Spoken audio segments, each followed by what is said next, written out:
जय श्री कृष्णा दोस्तों, मेरा नाम है अजय कृष्णवंशी। हम बीकानेर के राठौड़ राजवंश के बारे में पिछले कुछ दिनों से चर्चा कर रहे थे।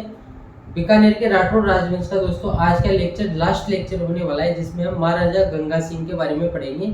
साथ ही हम महाराजा शार्दुल सिंह, जो कि बीकानेर के राठौड़ राजवंश के अंतिम शासक है, उनकी चर्चा भी करेंगे। और आज हमारा बीकानेर का राठौड़ राजवंश समाप्त हो जाएगा। तो बिना टाइम वेस्ट के चर्चा को प्रारंभ करते हैं। महाराजा गंगा सिंह।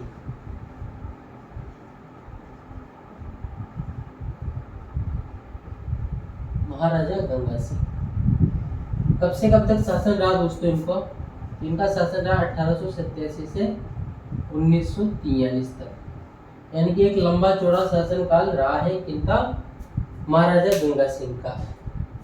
लगभग अगर आप जोड़ो तो इसको जोड़ भी सकते हैं अपन, कितने हो गए ये 46 और 10, यानी कि लगभग 56 सालों तक बीकानेर रियासत पर महाराजा गंगा सिंह का शासन काल रहा है। एक लंबा शासन काल देखने को मिल रहा है महाराजा गंगा सिंह का।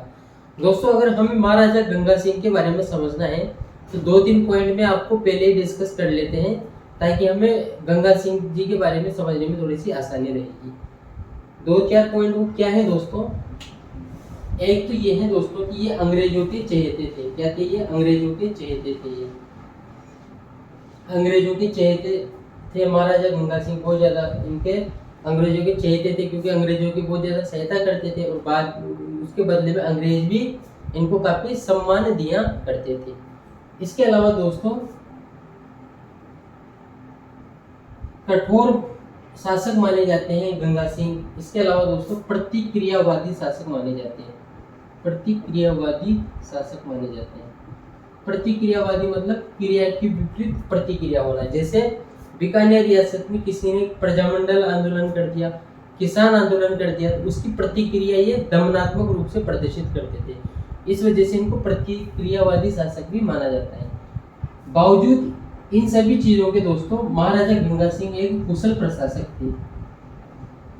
कुशल प्रशासक के तौर पर भी इनको जाना जाता है।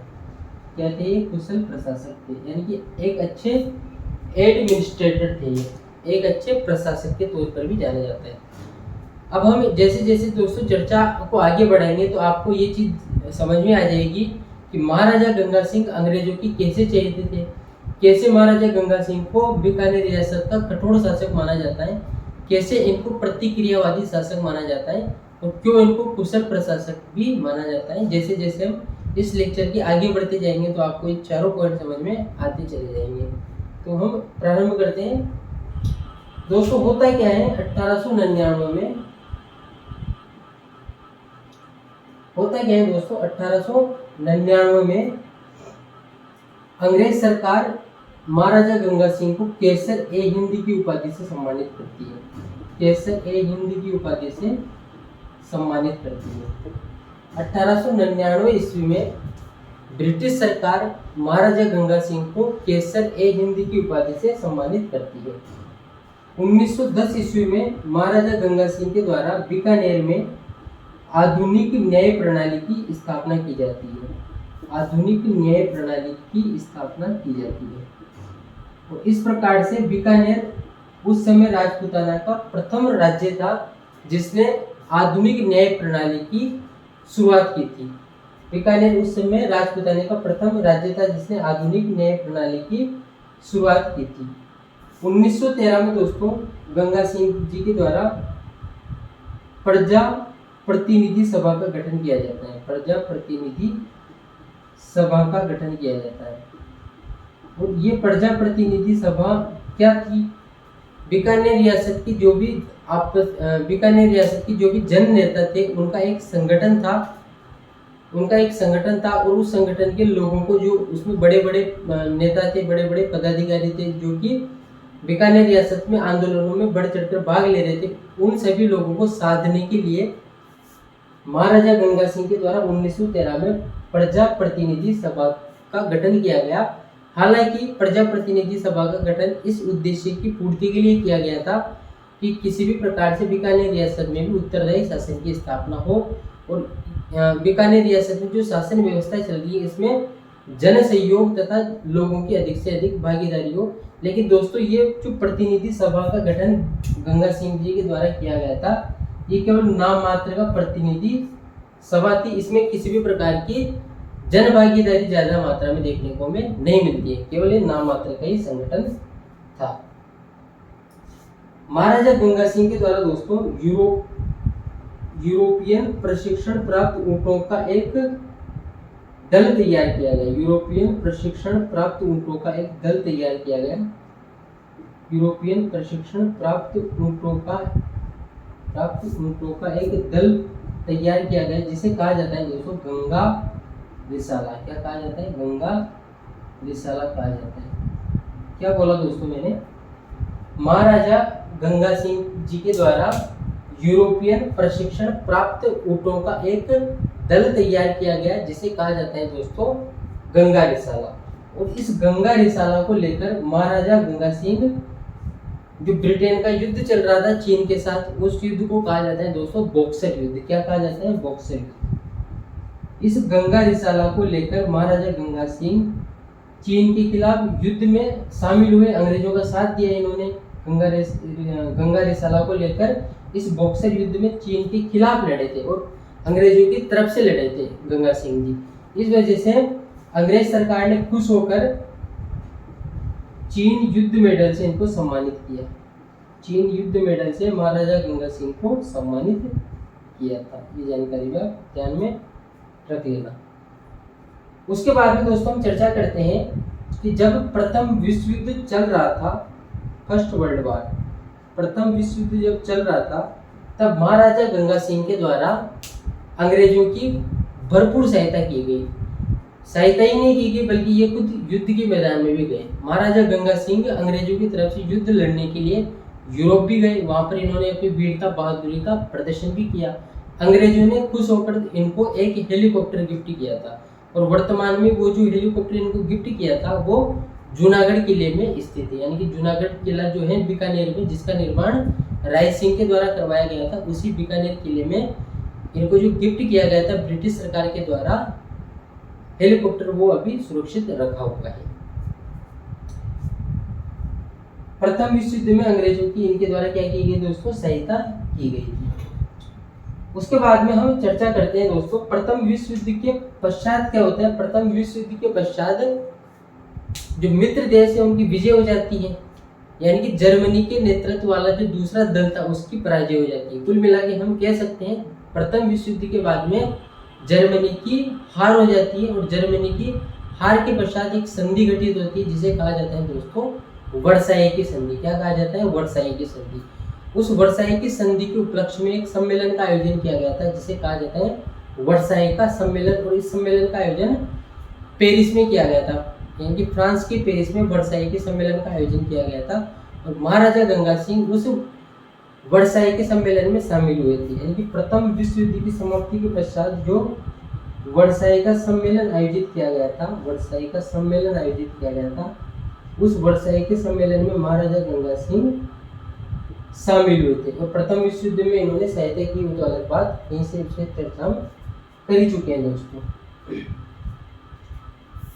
महाराजा गंगा सिंह देशी रियासतों के प्रतिनिधि के तौर पर, देशी रियासतों के प्रतिनिधि के तौर पर राष्ट्रमंडल, देशी रियासतों के प्रतिनिधि के तौर पर महाराजा गंगा सिंह ने राष्ट्रमंडल सम्मेलन में भी भाग लिया। राष्ट्रमंडल सम्मेलन में भी इन्होंने भाग लिया। राष्ट्रमंडल सम्मेलन में भी इन्होंने भाग लिया। महाराजा गंगा सिंह ने देशी रियासतों के प्रतिनिधि के तौर पर राष्ट्रमंडल सम्मेलन में भी भाग लिया था। 8 फरवरी 1921 को ब्रिटिश सरकार के द्वारा चैम्बर ऑफ प्रिंसेस का गठन किया जाता है। क्यों किया जाता है? देशी राज्यों की परामर्शदात्री संस्था के रूप में चैम्बर ऑफ प्रिंसेस का गठन किया जाता है। और इस चैम्बर ऑफ प्रिंसेस का प्रथम चांसलर या फिर प्रथम अध्यक्ष महाराजा गंगा सिंह को बनाया जाता है। महाराजा गंगा सिंह 1925 तक चैम्बर ऑफ प्रिंसेस के क्या रहते हैं? अध्यक्ष या फिर चांसलर रहते हैं। उसके बाद में हम सबको जानकारी है कि अलवर के शासक जय सिंह के कहने पर चैम्बर ऑफ प्रिंसेस का नाम बदलकर नरेंद्र मंडल कर दिया जाता है। और उसके बाद में शायद अध्यक्ष भी चेंज हो जाता है, उसको भी लिख लेते हैं यहाँ पर। क्या बोला दोस्तों मैंने? 8 फरवरी 1921 को ब्रिटिश सरकार के द्वारा चैम्बर ऑफ प्रिंसेस का गठन किया जाता है। चैम्बर ऑफ प्रिंसेस का गठन किया जाता है। देशी राज्यों की परामर्शदात्री संस्था के रूप में चैम्बर ऑफ प्रिंसेस का गठन किया जाता है। और इस चैम्बर ऑफ प्रिंसेस का प्रथम चांसलर, फर्स्ट चांसलर या फिर प्रथम अध्यक्ष बनाया जाता है गंगा सिंह को। यानी कि गंगा सिंह जो है दोस्तों वो अंग्रेजों के हिमायती थे, अंग्रेजों का काफी साथ देते थे, बहादुर भी थे, वीरता का प्रदर्शन करने में कभी कोई कमी नहीं रखते थे। इसके अलावा बीकानेर रियासत में उन्होंने किसी भी प्रकार के आंदोलनों को फल फूलने नहीं दिया। इस वजह से वो ब्रिटिश हुकूमत के बहुत खास और बहुत नजदीक व्यक्ति माने जाते थे। यानी कि महाराजा गंगा सिंह का स्थान अंग्रेजों की नजर में बहुत अव्वल दर्जे का था दोस्तों। इस चैम्बर ऑफ प्रिंसेस का प्रथम चांसलर महाराजा गंगा सिंह को बनाया गया था। इसके अलावा दोस्तों इसकी हम चर्चा कर ही चुके हैं। 1925 में इस चैम्बर ऑफ प्रिंसेस का नाम बदलकर क्या कर दिया गया था? नरेंद्र मंडल कर दिया गया था। नरेंद्र मंडल कर दिया गया था। किसके कहने पर कर दिया गया था? अलवर के शासक जय सिंह के कहने पर। जय सिंह के कहने पर, जय सिंह अलवर का शासक है। अलवर का शासक जय सिंह के कहने पर इस 1925 में चैम्बर ऑफ प्रिंसेस का नाम बदलकर नरेंद्र मंडल कर दिया गया था। दोस्तों महाराजा गंगा सिंह देशी रियासतों के अधिकारों को लेकर बहुत ज्यादा सतर्क थे। यानी कि उनको ये चिंता हमेशा रहती थी कि किसी भी प्रकार से देशी रियासतों के अधिकारों में किसी भी प्रकार की कटौती नहीं की जाए। और वो हमेशा ये मानते थे कि देशी रियासतें जो शासन कर रही है उन पर ब्रिटेन में जो राजतंत्र बैठा है, ब्रिटेन में जो शाही परिवार बैठा है, उनकी हुकूमत होनी चाहिए, न कि अंग्रेजी सरकार की। इसी वजह से 1927 में बटलर समिति की रिपोर्ट में भी महाराजा गंगा सिंह ने इस बात का उल्लेख किया है कि देशी रियासतें ब्रिटिश राजतंत्र के नियंत्रण में है, न कि अंग्रेज सरकार के नियंत्रण में है। वो देशी रियासतों, महाराजा गंगा सिंह देशी रियासतों की स्वायत्तता के पक्ष में थे। यानी कि उनकी स्वतंत्रता तथा स्वायत्तता के पक्ष में थे। वो किसी भी प्रकार से अत्यधिक नियंत्रण से बचना चाहते थे। यहाँ तक चर्चा हम दोस्तों किसकी कर चुके हैं? महाराजा गंगा सिंह की कर चुके हैं। और इसके आगे हम और चर्चा को विस्तार में देना चाहते हैं। मैं रिपीट कर सकता हूँ दोस्तों, आप कहो तो, आप तो कह भी नहीं सकते हो यार, लेकिन मैं रिपीट कर सकता हूँ इसको।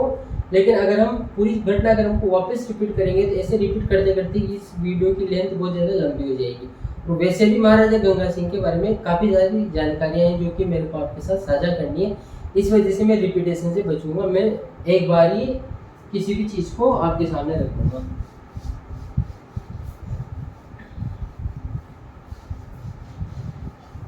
जिंदगी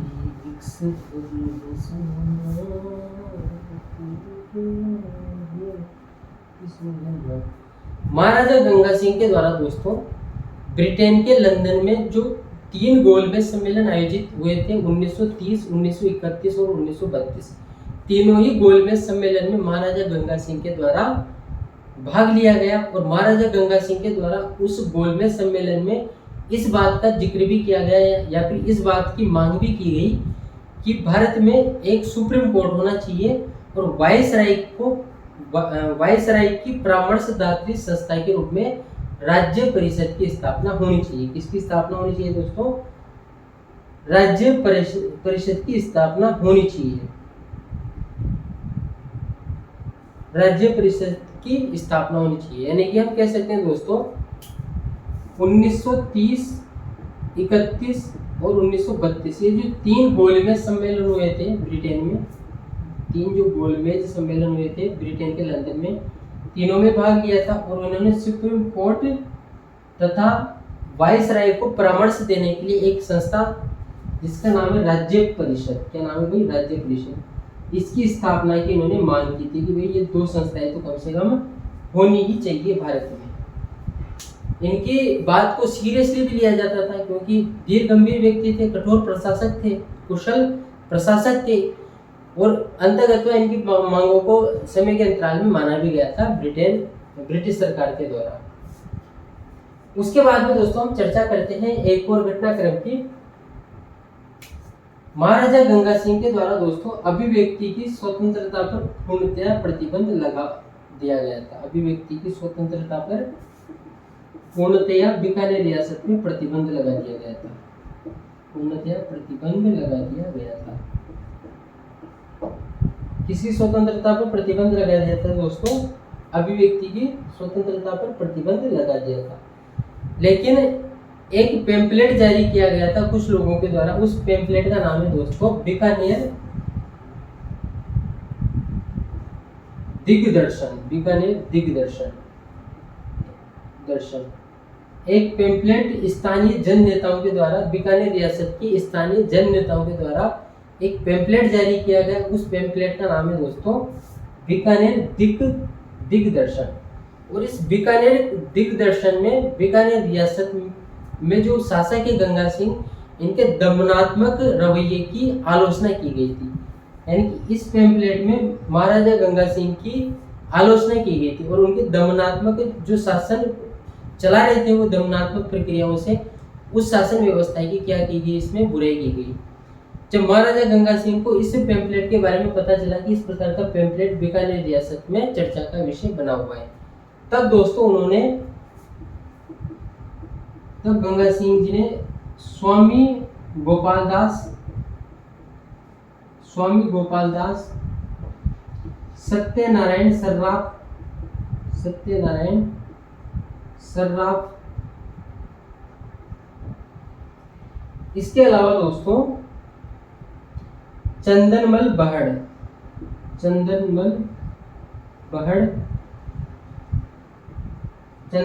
बहड़ और खूबचंद सराफ, क्या नाम है? खूबचंद सराफ। बीकानेर दिग्दर्शन में महाराजा के दमनात्मक रवैये की आलोचना करने पर महाराजा गंगा सिंह के द्वारा स्वामी गोपाल दास, सत्यनारायण सर्राफ, चंदनमल बहड़ तथा खूबचंद सर्राफ पर सार्वजनिक सुरक्षा कानून लगा दिया गया। सार्वजनिक सुरक्षा कानून लगा दिया गया। और इस सार्वजनिक सुरक्षा कानून के तहत इनको क्या कर लिया गया दोस्तों? गिरफ्तार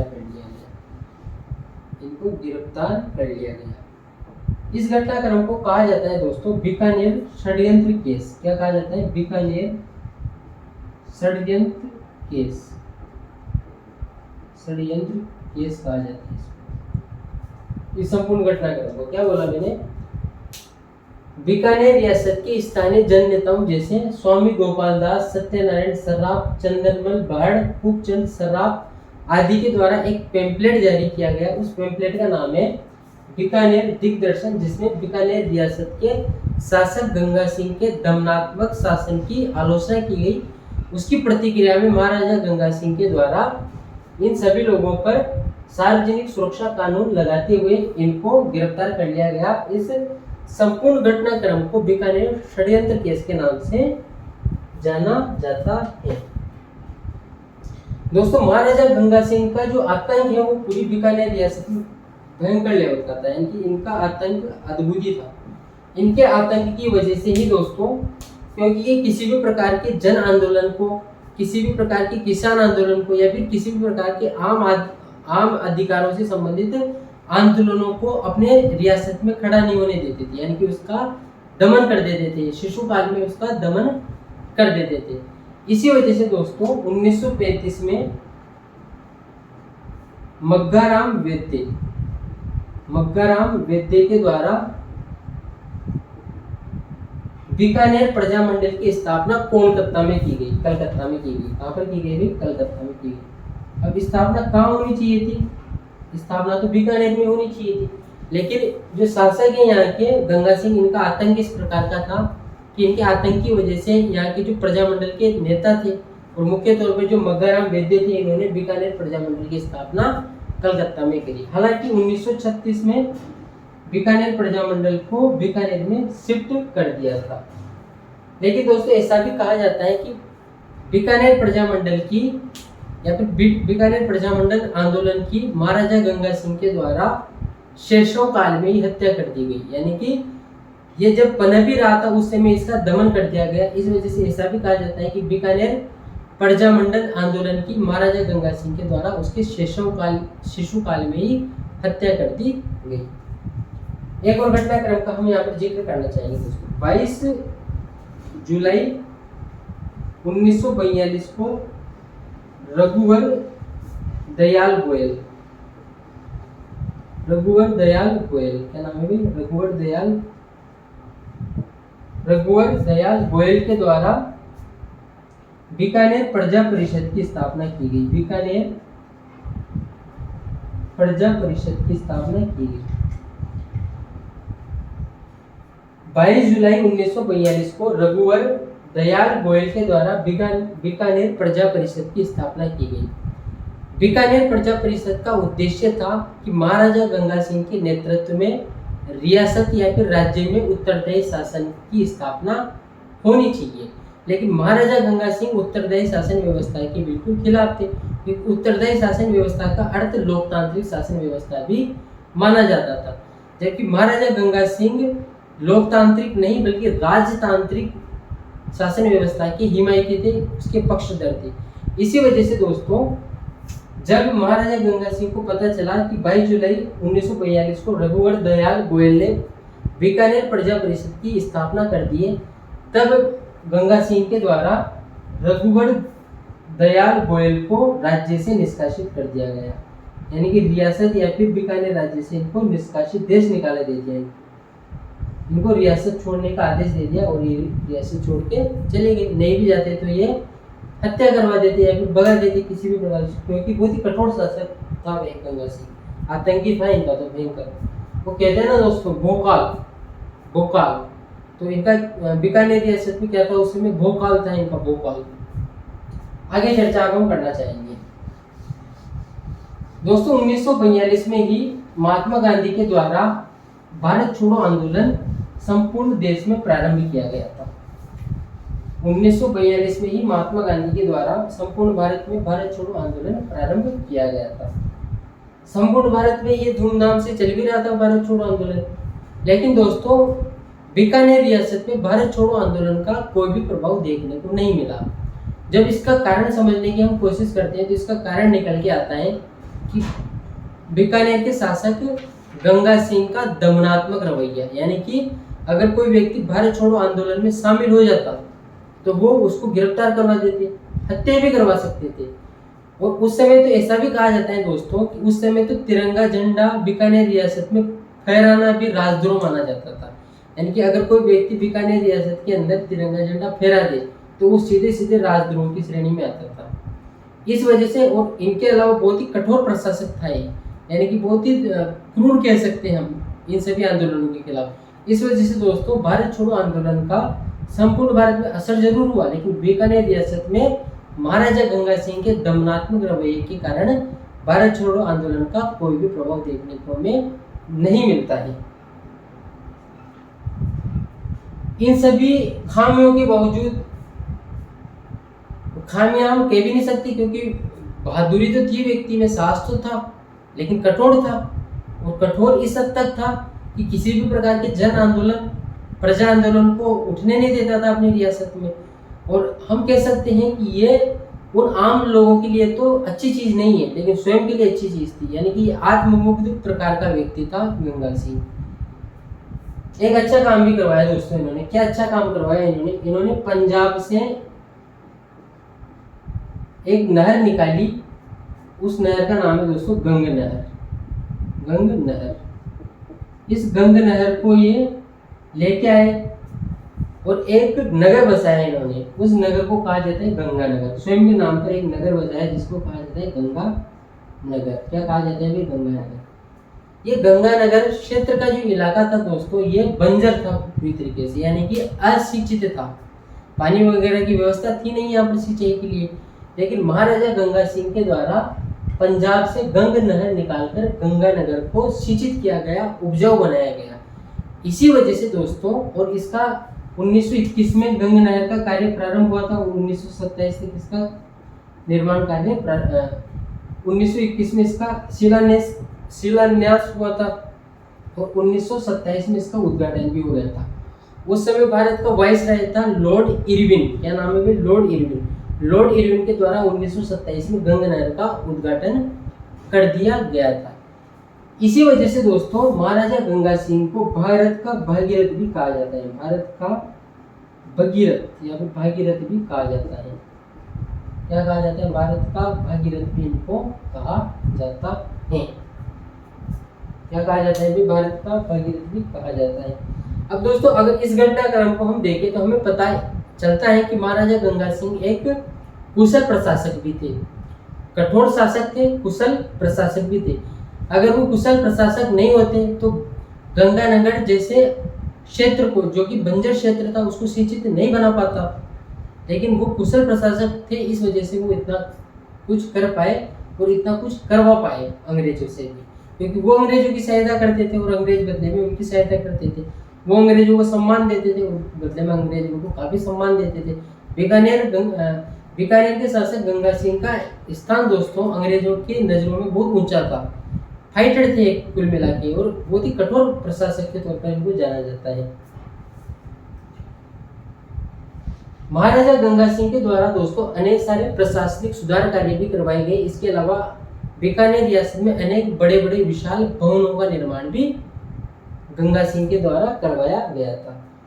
गंगा सिंह के द्वारा अपने पिता लाल सिंह की स्मृति में, महाराजा गंगा सिंह के द्वारा अपने पिता लाल सिंह की स्मृति में बीकानेर में लाल महल का निर्माण करवाया गया। लाल महल का निर्माण करवाया गया। और दोस्तों जब इनके शासन को 50 वर्ष पूरे हो गए थे, कब हो गए थे? 1937 में। 1937 में जब इनके शासन को 50 वर्ष पूरे हो गए थे, तब इन्होंने गंगा गोल्डन जुबली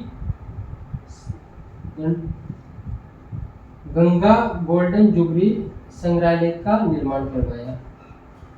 महाराजा गंगा सिंह को शासन काल के 50 वर्ष पूरे हो गए थे, तब उन्होंने अपने नाम पर गंगा गोल्डन जुबली संग्रहालय का निर्माण करवाया था। इसके अलावा दोस्तों एक और चर्चा हम टेसीटोरी की करना चाहते हैं। टेसीटोरी कौन है? टेसीटोरी इटली का विद्वान व्यक्ति था जो कि उदिन शहर का रहने वाला था। ये बीकानेर आता है। कब आता है दोस्तों? 1914 में ये बीकानेर आता है और इसका मन लग जाता है यहाँ पर, तो 1919 तक ये बीकानेर ही रहता है और 1919 में बीकानेर में ही टेसीटोरी की मृत्यु भी हो जाती है। इसका संपर्क होता है टेसीटोरी का बीकानेर के शासक गंगा सिंह के साथ। और गंगा सिंह के द्वारा टेसीटोरी को बोला जाता है कि आप बीकानेर रियासत में जो चारणों का साहित्य है, जो चारण इतिहास है, चारणों का जो साहित्य है, उसको खोजने का प्रयास कीजिए। तब दोस्तों टेसीटोरी के द्वारा कुछ ग्रंथों की खोज की जाती है, जैसे कि वेली किशन रुक्मणी। किसने रचना की थी भाई इसकी? वेली किशन रुक्मणी। पृथ्वीराज राठौड़ के द्वारा इसकी रचना की गई थी। इसके अलावा गंगा लहरी, इसकी रचना भी किसके द्वारा की गई थी? पृथ्वीराज राठौड़ के द्वारा भी की गई थी। इन ग्रंथों को खोजा गया, सही तरीके से इनका संपादन करवाया गया था टेसीटोरी के द्वारा। इसके अलावा दोस्तों राव जेतसिरो छंद खोजने का श्रेय और इसका संपादन करवाने का श्रेय भी किसको दिया जाता है? टेसीटोरी को दिया जाता है। राव जेतसिरो छंद इसकी रचना किसने की थी? बिट्टू सुजा ने की थी। किसने की थी भाई? बिट्टू सुजा ने इसकी रचना की थी। इसके अलावा दोस्तों वचनिका रतन सिंगरी, इसकी खोज भी किसके द्वारा और खोज तथा संपादन भी किसके द्वारा करवाया जाता है? टेसीटोरी के द्वारा करवाया जाता है। 1943 ईस्वी में दोस्तों महाराजा गंगा सिंह की मृत्यु हो जाती है। इस प्रकार बीकानेर रियासत पर 56 सालों तक शासन करने वाले शासक महाराजा गंगा सिंह, जो कि अंग्रेजों के खासम खास थे, कठोर शासक थे, प्रतिक्रियावादी शासक थे, कुशल प्रशासक थे, योद्धा थे, साहसी थे, फाइटर थे, दमनात्मक प्रवृत्ति के व्यक्ति थे, आत्ममुग्ध प्रवृत्ति के व्यक्ति थे। उनका 1943 ईस्वी में दोस्तों देहावसान हो जाता है, मृत्यु हो जाती है। महाराजा गंगा सिंह की मृत्यु के पश्चात शासक बनता है दोस्तों शार्दुल सिंह। कौन बनता है? शार्दुल सिंह। और शार्दुल सिंह बीकानेर के राठौड़ राजवंश का अंतिम शासक है। कौन सा शासक है भाई? अंतिम शासक है। चर्चा कर ही लेते हैं। वीडियो की लेंथ थोड़ी ज़्यादा हो रही होगी, लेकिन अब लास्ट चैप्टर है तो क्या देखना, टाइम तो कर लेते हैं इसको पूरा। टाइम देख लेता हूँ कितना हो गया वीडियो को। 30 मिनट हो गए। 30 मिनट हो गए, यानी कि मान लो दोस्तों आप कि लगभग 5-7 मिनट और लगेंगे, यानी कि टोटल 37-38 मिनट में ये लेक्चर कंप्लीट हो जाएगा। 5-7 मिनट और लगेंगे।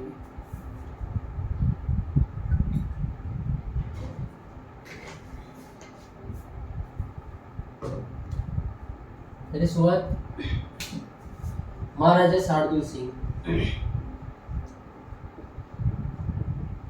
1943 से 1949 तक शार्दुल सिंह का शासन रहता है। हम सबको जानकारी है दोस्तों, 30 मार्च 1949 को बीकानेर रियासत का राजस्थान एकीकरण के चौथे चरण यानी कि व्रत राजस्थान में विलय हो जाता है।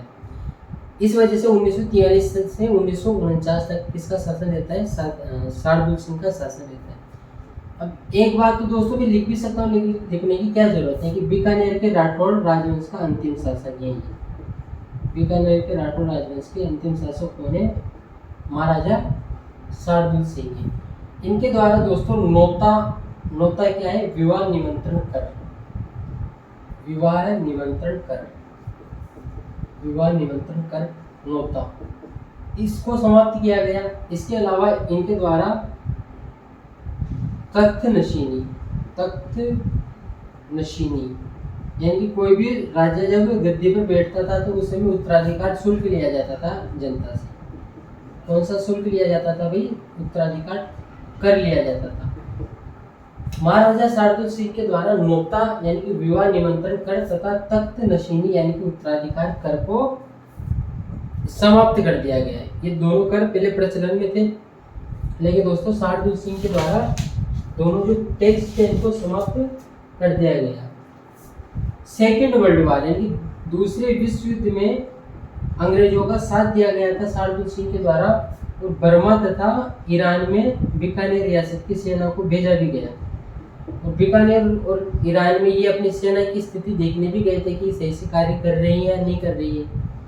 और ऐसा भी कहा जाता है कि इन्होंने व्यक्तिगत तौर पर भी अंग्रेजों की तरफ से सेकेंड वर्ल्ड वॉर में क्या लिया था? भी भाग लिया था। दोस्तों जब भारत स्वतंत्र हो गया था तब संविधान सभा का निर्माण हुआ था। संविधान सभा का निर्माण हुआ था तो अलग अलग रियासतों से उसमें प्रतिनिधि भेजने थे। शार्दुल सिंह के द्वारा के.एम. पणिक्कर को संविधान सभा में बीकानेर रियासत के प्रतिनिधि के तौर पर भेजा गया था। संविधान सभा में बीकानेर रियासत के प्रतिनिधि के तौर पर भेजा गया था। महाराजा शार्दुल सिंह के द्वारा के.एम. पणिक्कर को संविधान सभा में बीकानेर राज्य के प्रतिनिधि के तौर पर भेजा गया था। और क्या खास बात है दोस्तों शार्दुल सिंह के रिगार्डिंग? तो शार्दुल सिंह संपूर्ण भारत का पहला शासक है जिसने भारत के विलय पत्र पर सर्वप्रथम हस्ताक्षर किया, यानी कि भारत के विलय पत्र पर सर्वप्रथम हस्ताक्षर करने वाला शासक कौन है दोस्तों? शार्दुल सिंह है। कब किए थे साइन? 7 अगस्त 1947 को इसने साइन किए थे। भारत के विलय पत्र पर सर्वप्रथम हस्ताक्षर करने वाला शासक बीकानेर का शासक शार्दुल सिंह है। इसने 7 अगस्त 1947 को भारत के विलय पत्र पर हस्ताक्षर किए थे। और 30 मार्च 1949 को राजस्थान एकीकरण के चौथे चरण यानी कि व्रत राजस्थान में बीकानेर रियासत का राजस्थान में विलय हो गया था। तो फिर किस्सा कहानी खत्म। उसके बाद में तो फिर कोई राजशाही रही नहीं, लोकतंत्र स्थापित हो गया। तो ये सभी जानकारी है दोस्तों कि बीकानेर के राठौड़ राजवंश का अंतिम शासक कौन है? शार्दुल सिंह है। और एक ये जानकारी, बाकी और भी जानकारियां हैं जो मैंने आपके प्रतियोगी परीक्षाओं को ध्यान में रखते हुए साझा करने का प्रयास किया है। महाराजा गंगा सिंह तथा महाराजा शार्दुल सिंह को लेकर राजस्थान की प्रतियोगी परीक्षाओं को ध्यान में रखते हुए मैंने आपके साथ जानकारियां साझा करने का प्रयास किया है। उम्मीद करता हूं दोस्तों ये जो पर्टिकुलर सेशन है, क्लास है, आप सबको आपके कॉम्पिटिटिव एग्जाम में निश्चित तौर पर फायदा पहुंचाएगी। अगर आपने लेक्चर को शुरू से अंत तक देखा है, तो थैंक यू वेरी मच, धन्यवाद। इसके बाद में हमारी मुलाकात होती है दोस्तों नेक्स्ट लेक्चर में राजस्थान के कुछ अन्य प्रमुख राजवंशों को लेकर। थैंक यू वेरी मच, धन्यवाद।